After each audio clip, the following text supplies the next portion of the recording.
నమస్తే, welcome to our channel A9 tasty cooking. ఈ రోజు మన టేస్టీ కుకింగ్ లో పాతకాలం నాటి పద్ధతిలో చింత చిగురు పప్పును ఎలా చేసుకునేవారో ఈ వీడియోలో అయితే మీకు చూపించబోతున్నాను. ఈ పప్పు అన్నంలో వేసుకొని ఆవకాయతో తింటే ఉంటుందండి. వావ్, సూపర్ గా అయితే ఉంటుంది. ఒక్కసారి మీరు కూడా ట్రై చేయండి. అలాగే నేను చెప్పే ఈ ప్రాసెస్ మొత్తం కుక్కర్ ద్వారా కూడా చేసుకోవచ్చు, కానీ నేను చేసే విధంగా అయితే చేసి చూడండి, చాలా రుచిగా టేస్టీగా ఉంటుంది.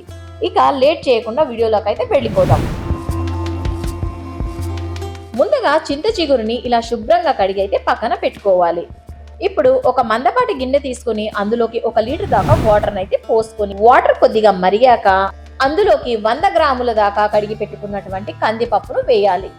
కందిపప్పు 70% ఉడికాక 2 పెద్ద సైజు టమాటాలు, 7-8 పచ్చిమిర్చి, మీడియం సైజు ఉల్లిపాయ ముక్కలు, 10-12 వెల్లుల్లి రెమ్మలు పొట్టు తీసినవి వేసుకోవాలి. 1/2 టేబుల్ స్పూన్ పసుపు కూడా వేసుకోవాలి. ఇలా 70% ఉడికిన కందిపప్పులోకి ఇవన్నీ వేసి 10 నిమిషాల పాటు బాగా ఉడికాక 1.5 స్పూన్ కారం కూడా వేసి చివరగా చింత చిగురును కూడా వేసుకొని 5 నిమిషాలు ఉడికించి పప్పు కొద్దిగా చల్లారే వరకు పక్కనైతే పెట్టుకోవాలి. కొద్దిగా చల్లారాక పప్పులో ఉన్న వాటర్ మొత్తం వంపుకొని రుచికి సరిపడా సాల్ట్ వేసి పప్పు గుత్తితో ఇలా పప్పుని పాముకొని పక్కనైతే పెట్టుకోవాలి.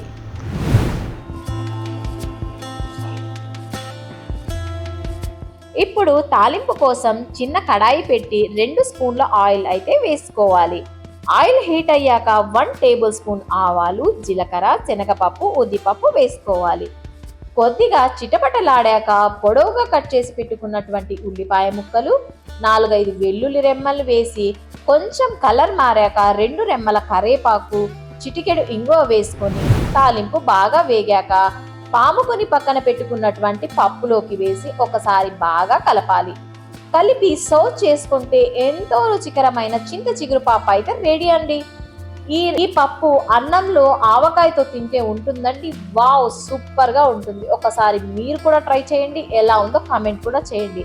అలాగే మరిన్ని ఇలాంటి సింపుల్ అండ్ టేస్టీ రెసిపీస్ కోసం మన A9 ఛానల్ అయితే సబ్స్క్రైబ్ చేసుకోండి. Thanks for watching.